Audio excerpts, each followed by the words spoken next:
All right, we are live, and we are back and better than ever in 2017. Isn't that right, Jeremy? You look like a shaggy freaking dog. You look like that dog from Tom and Jerry that just has the mop on top that covers his eyes. You know, the white dog with the red hair? Yeah, I'm growing it out.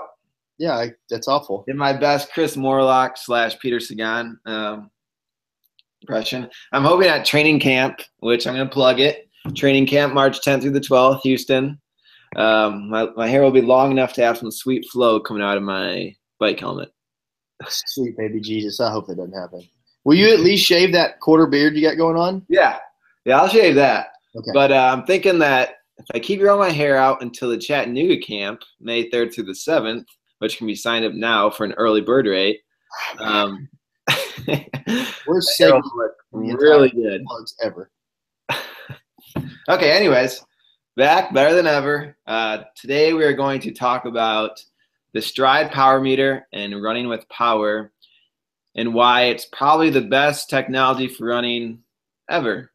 All right, cut the crap. So here's what we're going to do. So I'm going to interview Derek today because Derek has done a ton of research on this. He's very passionate about it. We've had several good conversations on our Facebook page. And just because Derek is kind of babbling along trying to lead this podcast, I feel bad for him. So I'm gonna pitch questions to him. I'm going to totally play the interviewer today because he has great theories. He's done a bunch of research. And so I want to hear his answers to stuff, and hopefully I can throw one out there that he goes, I don't really know, because that means he's going to go and learn it.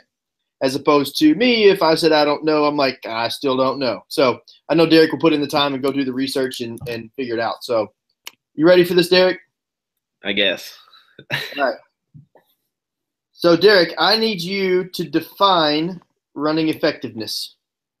Running effectiveness through, I'm just going to use WKO4's ratio, and that is how much speed you are producing for the power that you're outputting. So say somebody's running at 300 watts and they're going a 7-minute pace per mile versus somebody that's putting out 300 watts going 8-minute pace per mile. The person going 7-minute pace is more effective with their watts.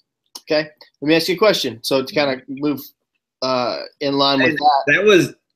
That's a ratio that Coggin put together, so I should give him credit. Okay. So, and that would be Dr. Coggin to you.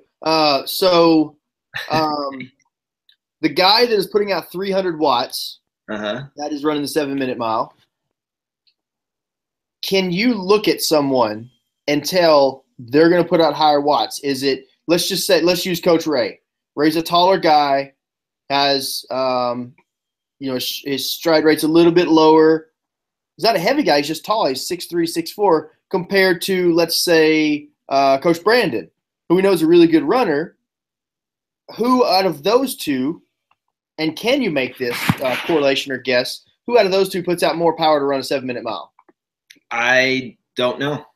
You can't tell unless looking at the data. That's why the data is so important and why getting a stride is so important.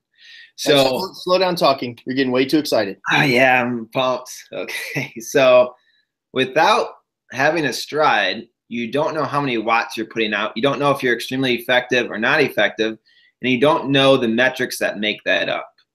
So a world-class runner has 3 possibilities. A low-end runner has 3 possibilities. They either produce a ton of power to move and zero efficiency. They either put out low power but are extremely efficient, or they fall somewhere in the middle, okay? So just by looking at somebody running a 7-minute pace mile or a 10-minute pace mile, you have no idea other than they're going this fast. You don't know how to make them better, and you don't know what to focus on in order to try and advance them other than running faster. But sometimes running a faster pace is just masking the problem. They may be awesome at producing watts, but they suck at efficiency. So instead of trying to make them, produce more watts, let's try and bring up their efficiency now. Okay. Their effectiveness, I'm sorry. Good answer that I may or may not have dozed off on. So with that same thought process in mind, how many data points do you need with the stride or from the stride to be able to identify what the areas of opportunity are for a runner? Do you need is it one run? Can you put them? No. Or is it a month's worth of data?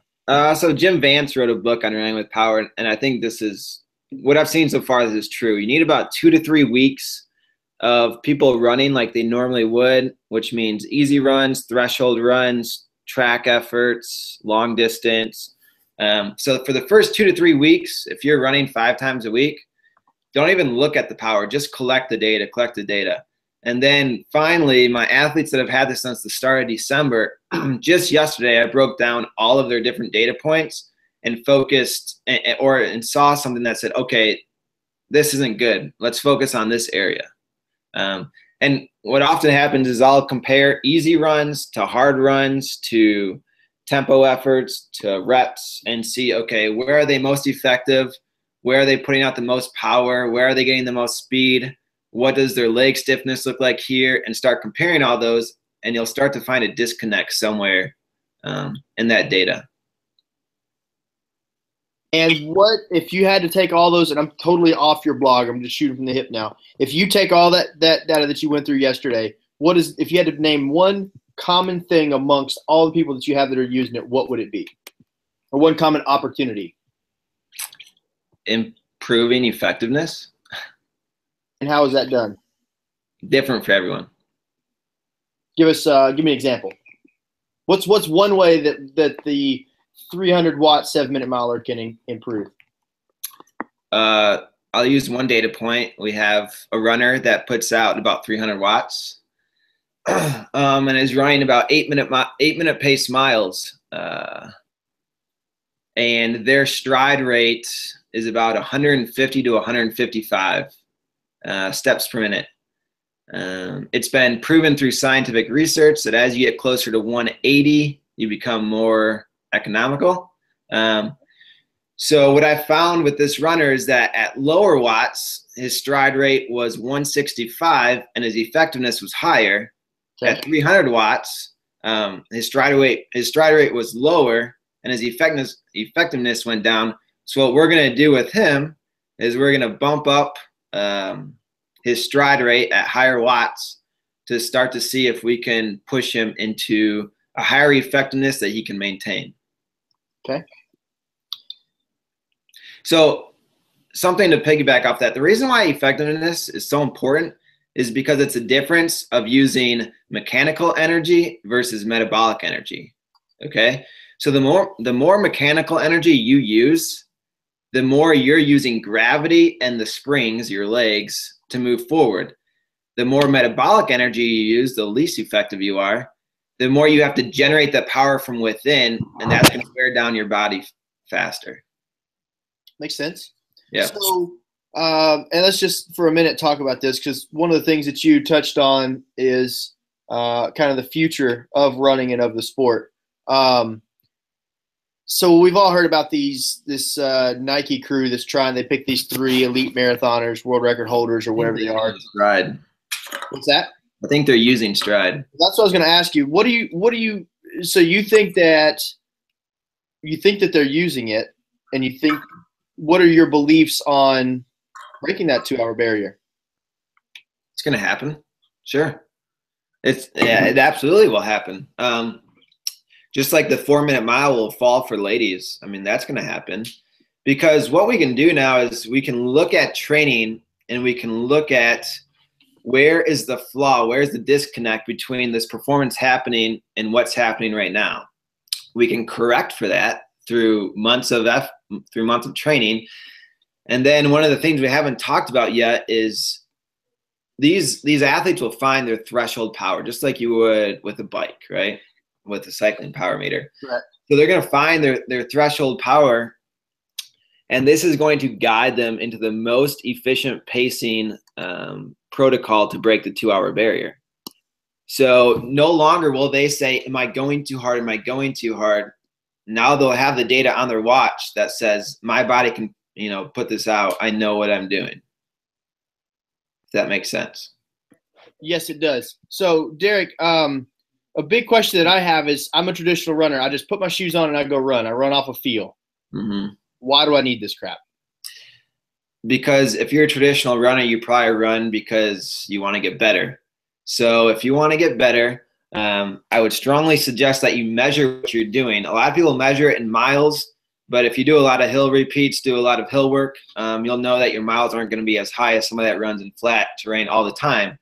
So if you want to get better, what you want to do is you want to measure what you're doing, and as you start to measure things, you can start to see where you're lacking, where you're falling behind, and therefore you can address it and make improvements as you go.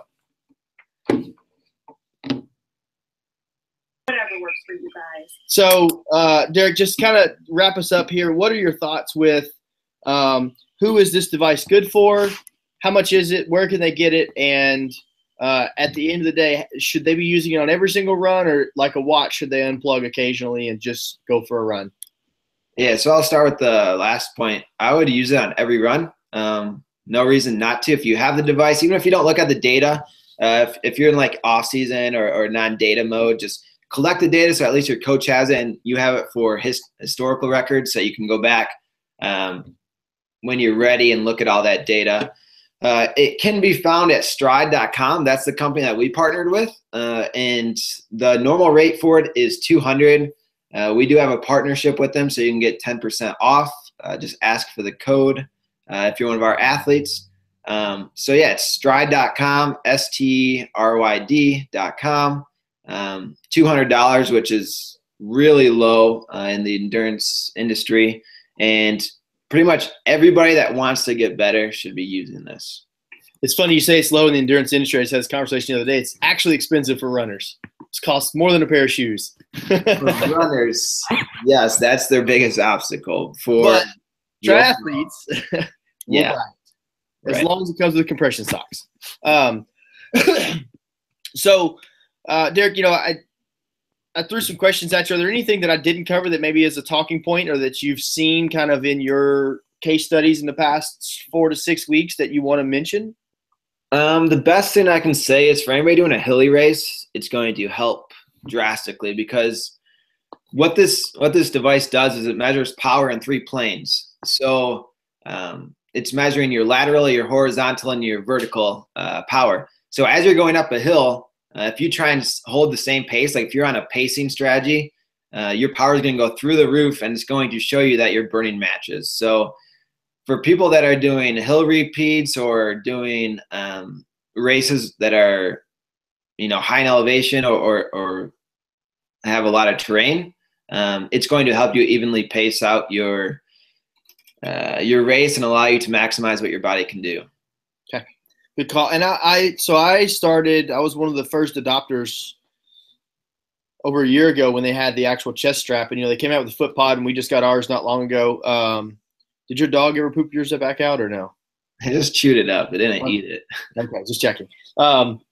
And so I used it back then, and I actually gave it to one of my athletes who's a NASA engineer, and he enjoyed it for quite a while. Now the foot pod comes out. I think it's much more effective. It's much easier. People are kind of accustomed to running with foot pods already, but it's not a chest strap. And now with all these optical watches and stuff, I think it's much more effective. It's much more day-to-day use friendly. The only complaint I have is it's so small that I'm afraid I'm going to lose the clip, or I'm going to lose it. Yeah, the only point I'd make to that is don't leave it on your shoe if your dog's like chewing up your shoes. and the counterpoint to that is teach your dog not to chew up your damn shoes. Yeah, it's my mom's dog, man. That's awesome. So Derek, great chat. I think that the blog has so much more info on it that I didn't bring up or that I didn't mention because we kind of got moving down some side roads that I had questions about. But I agree, and people who do trail racing, I think it's very important for them because the terrain varies and you can actually figure out, what type of output can you actually do for this duration, whether it's just hill or whatever. Can you push hard up it and burn a match or not, and so on and so forth. So the last thing I'll say about this, just from the science side, is like you hear people all the time saying, "Oh, I want to go get my VO2 max tested. Oh, I want to go find out what my lactate threshold is. Oh, I'm going to the lab. It's so cool. I spent $450 in the lab all day." Like, this device is a metabolic cart. That's what I've heard it referred to, is a metabolic like lab that you take with you every single run, and it gives you data that's practical in the real world that you can actually analyze for $200. So it's mind-blowing that they've wrapped this up into a foot pod. But beyond that, you asked a question earlier that said, what's the one single thing that can be fixed for all athletes? That was the old way of thinking about training. That is generalized. I'm glad you asked that, because this foot pod will show you your specific individualized flaws that you can customize and fix for you. So instead of saying, hey, everybody in this run training camp is going to run 10-minute miles because that's your, that's your ability and you're going to get better. With this foot pod, we can break down each specific individual and say, hey, this is your flaw. This is what you need to be doing. Hey, this is your flaw. This is what you need to be doing. So let me ask you this, because there may be some people that watch this that aren't working with one of our coaches. And is there, let's just say someone buys a stride based on your recommendation. They say, you know what, Derek said it needs to be done. I'm going to get it and try it. How do they establish their baseline? Where do they start? Is there a testing protocol? Is it just a running over time and noticing trends? Because let's face it, a lot of athletes who don't have a coach, and a lot of coaches don't really fully analyze the data as well. And so how do they know? It's all well and good to have a cool tool, just like a power meter. If you don't know what you're doing on the bike, what's the point of having a power meter? So there's a good book, Jim Vance, Running with Power. He puts in testing protocol in there if you want to test to find your functional threshold power and functional threshold pace and see how they correlate. Is Jim giving you kickback on all these plugs or what? No, it's just really the only book out there. I read it on the flight to Colorado last week, so it was good. There are a couple of things in there that I want to keep further evaluating, but overall it's a good read for anybody that is getting started with it on their own without a coach. As for testing, I think the best thing you can do is what I said earlier. Just wear it for 2 to 3 weeks for your normal running schedule, and after that start to look at it, because if you start looking at it day one, it's going to influence what you do, and you're not going to really pick up where your baseline of running is. So it takes 2 to 3 weeks to get that baseline, but once you have it, then you can start working on things. Excellent. Great chat. Great information, dude. I think it's really good stuff. This is definitely cutting edge technology. I mean, they've only had this foot pod out for what? A couple months now, maybe? It's been out for sale for a couple months. It's kind of been in beta, I think, for about 1.5 years. Yeah. Cool. Well, good chat, man. And we will get back at it next week. Sounds good. Later. All right.